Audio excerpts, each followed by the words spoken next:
वज़ीर-ए-आज़म शहबाज शरीफ ने नए चीफ इलेक्शन कमिश्नर की तैनाती के लिए अपोजिशन लीडर उमर अयूब को खत लिख दिया। नए चीफ इलेक्शन कमिश्नर और 2 मेंबरान की तकर्रुरी के लिए मशावरत का आगाज हो गया है। वज़ीर-ए-आज़म ने अपोजिशन लीडर उमर अयूब को खत लिखकर मुलाकात के लिए मदऊ किया।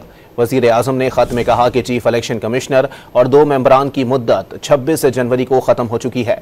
आर्टिकल 218 के तहत चीफ इलेक्शन कमिश्नर और मेंबरान के लिए तजवीज़ पार्लिमानी कमेटी को इरसाल होनी है।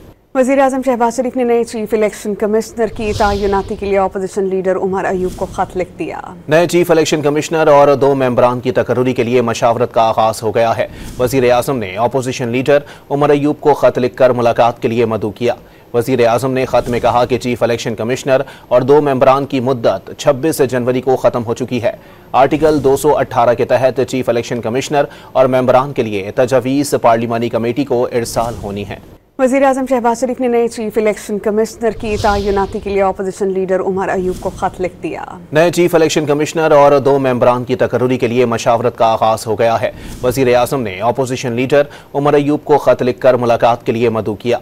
वज़ीर-ए-आज़म ने खत में कहा कि चीफ इलेक्शन कमिश्नर और 2 मेंबरान की मुद्दत 26 जनवरी को ख़त्म हो चुकी है।